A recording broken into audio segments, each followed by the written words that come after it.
Ça y est, enfin, les agriculteurs en colère francophones sont en top tendance, mais surtout, on en parle enfin dans les médias traditionnels. Malheureusement, il aura fallu un drame, il aura fallu que le mouvement se passe sur toute la France, il aura fallu un drame pour atteindre qu'ils en parlent. On va faire le tour de tout ce qui s'est passé dans la nuit.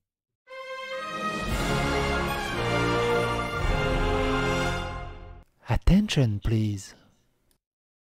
Et oubliez pas, pour le début de l'histoire, et même avant, c'est déjà la 4e vidéo, celle-ci que vous regardez, c'est déjà la 4e vidéo autour des agriculteurs. La dernière vidéo qu'on a sortie hier, agriculteurs 90 heures par semaine pour 7 000 € par an, et des agriculteurs en colère qui soufflent un bâtiment administratif.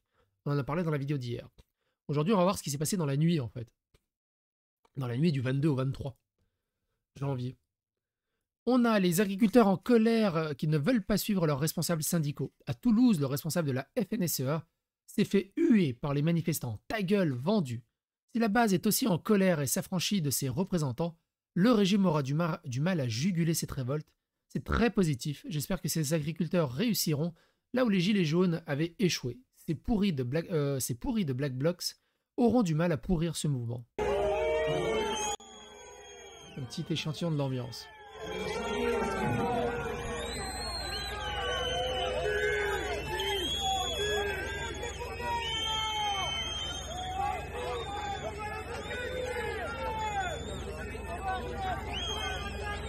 Ça hurle énormément.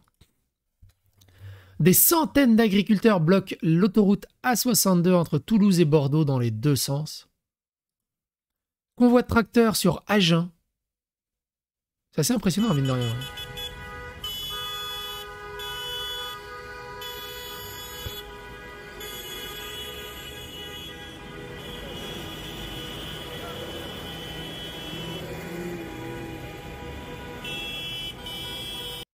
C'est assez incroyable.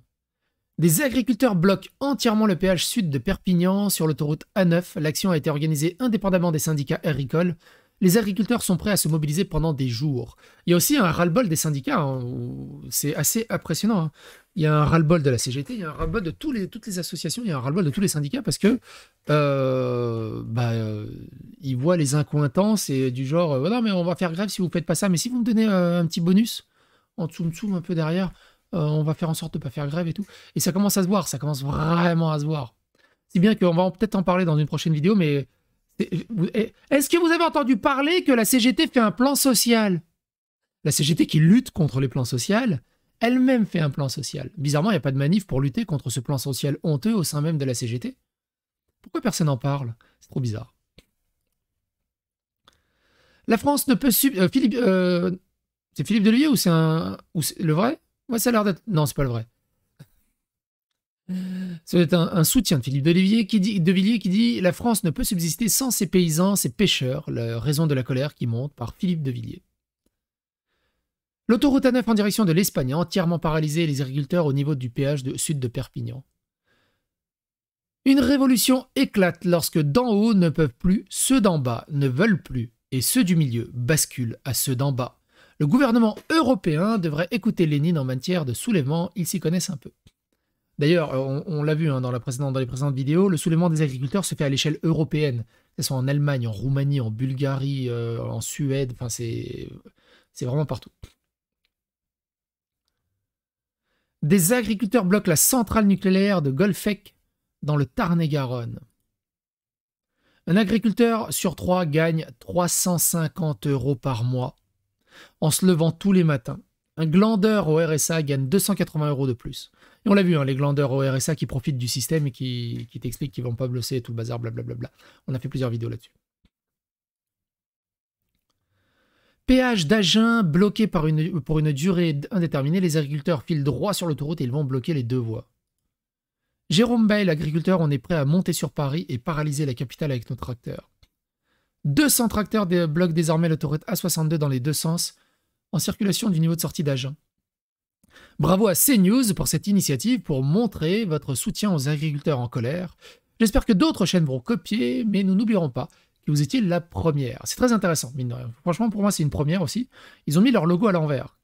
et, en soutien aux agriculteurs. Souvenez-vous, c'est dans la toute première vidéo, ou la deuxième qu'on a faite sur les agriculteurs, sur où ils ont envahi toutes les communes et ils ont renversé les panneaux d'entrée de ville de toutes les communes pour les mettre à l'envers avec le hashtag On marche sur la tête. Ça avait fait un tout petit peu parler d'eux, mais qu'une chaîne de télé entièrement mette leur logo à l'envers en soutien aux agriculteurs, c'est une première et c'est plutôt cool, je trouve, mine de rien. Colère des agriculteurs dans le sud-ouest de la France, on sera là jusqu'à ce que Macron prenne des mesures d'urgence et des mesures de plus long terme, qu'il fasse son constat d'échec de la PAC. Le mal-être, il est partout en Europe, il n'est pas qu'ici. L'épicentre de la manifestation est ici dans le sud-ouest et le restera. Il le restera jusqu'à ce qu'il y ait des actions.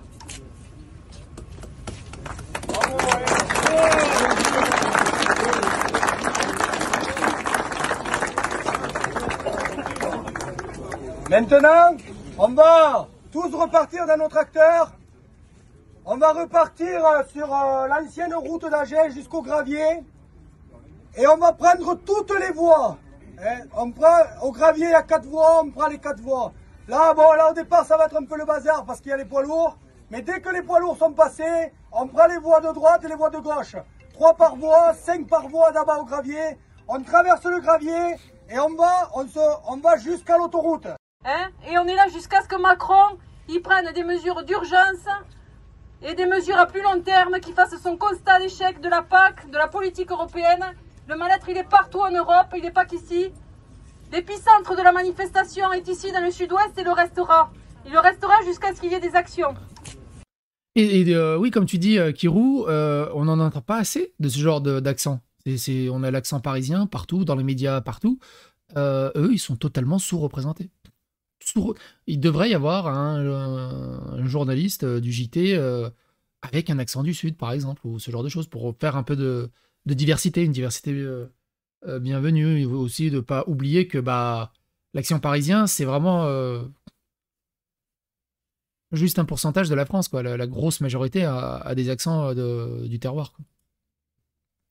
Coralie Dubros, arboricultrice installée depuis 3 ans à Fauillet, prise à la gorge, et elle explique les raisons de sa présence. Arboricultrice et maraîchère à Fauillet. Je suis jeune installée, on est assommé là par les démarches, par les normes de plus en plus exigeantes. On nous assomme de paperasses, de tout, on ne peut plus faire notre métier comme il faut. On nous enlève les aides qu'on avait sur le GNR, on nous enlève toutes les aides, le peu de choses qu'on avait. On est en train d'être étouffé, asphyxié. On est en train de crever la bouche ouverte, là il est temps que ça bouge, sinon il n'y aura plus de jeunes agriculteurs, il n'y aura plus d'agriculteurs tout court. L'autoroute A9 en direction de l'Espagne est bloquée par les agriculteurs en colère. C'est juste de la musique. Mais ils foutent le dawa. Ils foutent le dawa aussi sur le péage. Vous vous souvenez, dans la première vidéo, ils avaient balancé du fumier sur les bâtiments administratifs. C'était assez impressionnant à voir les vidéos. Là, ça va, c'est juste de la terre et des détritus. Mais pour nettoyer, ça va être compliqué. Et donc, pendant que Macron fanfaronne à Berlin, l'autoroute A9 en direction de l'Espagne est entièrement paralysée par des agriculteurs. Des blocages toujours en cours autour de Toulouse, d'autres rassemblements ailleurs en France. En Haute-Garonne, une portion de l'autoroute A64 est toujours bloquée au niveau de Carbone, entre Toulouse et Saint-Gaudin. Les agriculteurs dénoncent des charges financières trop lourdes et des normes environnementales jugées trop contraignantes. Une dizaine d'agriculteurs ont dormi sur place pour la 4e nuit consécutive. 4e nuit consécutive, hein. On en parle maintenant. A constaté le journaliste de Radio France, présent sur place, le mur de bottes de paille qui bloquait la route a par ailleurs été incendié. Au petit matin, les agriculteurs évoquent un acte malveillant et se disent d'autant plus déterminés. Toujours sur la 64, un blocage est aussi maintenu dans les Hautes-Pyrénées au niveau de Tarbes. L'autoroute A62 de l'ouest de Montauban est aussi bloquée dans le Tarn-et-Garonne et selon la préfecture, des ralentissements sont en cours. Sur l'A20, proche également de Montauban, dans les deux sens de la circulation. Dans le Gers, la RN 124 qui relie Toulouse à Hoc est toujours bloquée au niveau de Pujaudran, à l'ouest de Toulouse. La mobilisation s'étend aussi dans d'autres régions du pays. Dans les Pyrénées-Orientales, une centaine d'agriculteurs avec une 50aine de tracteurs bloquent un péage au sud de Perpignan, a constaté un journaliste de France Bleu Roussillon. Une manifestation se tient également à Lauttebourg-Barin, au nord de l'Alsace, proche de la frontière avec l'Allemagne. Lundi matin, le président de la FNSEA, Arnaud Rousseau, a promis des actions toute la semaine, aussi longtemps que nécessaire. Autant longtemps que nécessaire. Et autant longtemps que nécessaire, ça se dit ça? C'est bizarre comme phrase. Le pacte de confiance avec le gouvernement est rompu. Le pacte de confiance estime Pierrick Aurel, secrétaire général des jeunes agriculteurs sur France Info lundi. Il sera reçu à 18 h par le Premier ministre Gabriel Attal avec le syndicat agricole FNSEA. Il est revenu sur le sentiment qui anime le monde agricole ces derniers temps. C'est un ras-le-bol général. Le ressenti, c'est que le pacte de confiance avec le gouvernement est rompu. On a eu de grandes annonces en même temps du gouvernement qui nous expliquait qu'il fallait qu'on progresse très vite, mais sans moyens sur les questions environnementales ou la transition énergétique. Le manque de réelle vision ou d'accompagnement financier vient cristalliser un mécontentement qui explose aujourd'hui sur les territoires et dans les campagnes, analyse le secrétaire général des jeunes agriculteurs. Rémunération, normes environnementales jugées trop contraignantes, fin des réductions fiscales sur le gazole non routier. Les problématiques sont nombreuses et elles peuvent être gérées si on a un revenu suffisant sur nos exploitations. Mais là, ce n'est plus le cas. Le gouvernement a annoncé le report du projet de loi prévu initialement mercredi, qui doit apporter des simplifications afin de pouvoir y apporter des modifications. Cela va dans le bon sens, juge Pierrick Aurel, mais ce qui est entendable par les agriculteurs il y a quelques mois nécessite beaucoup plus d'efforts du gouvernement aujourd'hui, car les signaux envoyés ont été trop mauvais pendant trop longtemps. Colère des agriculteurs dans le sud-ouest, donc ça on l'a vu. Alors c'est les mêmes personnes que tout à l'heure, mais ils ont l'air plus en colère. Qu'est-ce qu'ils disent ? Jusqu'à ce qu'on ait des engagements. On est là, il y a 150, 200 tracteurs qui arrivent. Là, ça va bouger. On ne partira pas tant qu'on n'aura pas une réponse forte de l'État. En moins de 24 heures, on a réussi à mobiliser une foule monstre.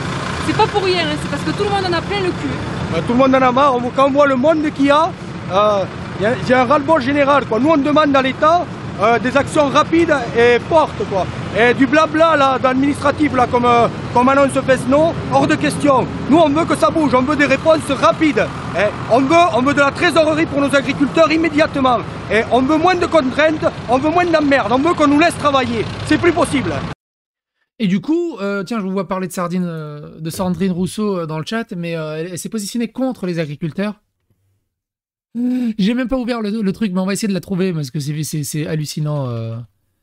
Elle ose dire, donc sur tout ce qui se passe autour des agriculteurs, elle ose dire, attends, putain, attends, si je mets agriculteur, agriculteur, c'est tellement ouf. Mais c'est fou de ma gueule. Mais écologiste. Elle a dit un truc du genre que non, on s'en fout. Mais elle a dit un truc du genre les agriculteurs, c'est quand même c'est pas les premiers écologistes de France. Un truc comme ça. Bref, c'est le seul truc qui l'intéresse elle. Je sais plus comment elle a dit ça, mais on s'en fout au final. C'est pas spécialement pertinent. Mais en gros, elle critique les agriculteurs parce qu'ils sont pas assez écologistes. Le mouvement et tout ça, leurs conditions de vie, ils trient pas leur poubelle, c'est son problème. Arnaud Rousseau annonce 1 mort et 2 blessés sur un point de blocage des agriculteurs. Un drame sur un blocage des agriculteurs invité d'Apolline Matin ce mardi sur RMC. Le président de la FNSEA, Arnaud Rousseau, annonce qu'un accident mortel s'est produit sur un rond-point du blocage de l'Ariège à Pamiers, sur la N20. Il y a 1 mort et 2 blessés graves. Je viens d'apprendre qu'un accident sur la route est arrivé à Pamiers, dans l'Ariège. 3 de nos adhérents ont subi un grave accident, explique Arnaud Rousseau. Une femme est décédée, son mari et sa fille sont dans un état compliqué et pris en charge rapidement par le SAMU. Dans le moment particulier que vit l'agriculture, ce genre de drame est difficile à vivre. Je voudrais d'abord dire aux gens que qui sont sur le terrain qu'ils ont le plein soutien de l'ensemble des agriculteurs français. Ce drame vient souligner la nécessité qu'on a d'être parfaitement organisé, de faire en sorte de respecter les consignes de sécurité, ajoute le président de la FNSEA. Ce qui est important pour nous, c'est de faire passer nos messages. Il appartiendra à la préfecture de ce département d'éclairer sur ce qui s'est passé. Selon la préfecture de l'Ariège, l'accident s'est produit à 5h45 du matin sur la N20 à hauteur du pont de la RD 119. Le préfet s'est rendu sur les lieux de l'accident avec le sous-préfet de Pamiers. Sur place, 35 sapeurs-pompiers, 13 policiers et 20 gendarmes sont mobilisés. Une cellule de soutien psychologique a été mise en place sur le terrain. Selon les premiers éléments de l'enquête, une voiture a percuté des bottes de paille sur le barrage pour une raison inconnue et a renversé 3 personnes. Les 3 occupants de la voiture ont été interpellés. Après ce drame, Arnaud Rousseau appelle le gouvernement à agir rapidement pour rassurer les agriculteurs au moment où la colère agricole s'exprime partout sur le territoire, et pas seulement dans le sud, parce que nous apprenons chaque minute que de nouveaux points de blocage s'ouvrent Je vais redire l'urgence que la France a à prendre des décisions rapides pour redonner des perspectives au monde agricole, indique-t-il sur RMC. Je l'ai dit à Gabriel Attal hier soir, lundi, c'est un mouvement sans précédent. Il faut apporter des réponses rapides. Et BFM fait un direct, et ça repart dès ce matin d'ailleurs.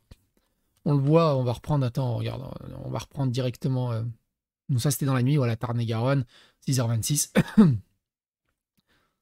6h46, un appel à bloquer l'A16 au niveau de Beauvais, l'A7 et l'A64 et l'A62. 6h50, le ministère européen du secteur agricole vont se réunir à Bruxelles. 7h10, il y en a ras-le-bol, on ne crèvera pas sans rien dire. L'A62 est bloqué au niveau d'Agen. 7h14, le blocage s'étend à l'A63, bloqué dans les deux sens au niveau de Bayonne. 7h30, blocage à l'A7, on ne va pas trouver une solution aujourd'hui, affirme Thierry Sénéclose, céréalier dans la Drôme. Il y a un ras-le-bol généralisé, d'une part par le manque de rémunération, par un désarroi total, a fustigé au micro de BFM TV Thierry Sénéclose, céréalier dans la Drôme.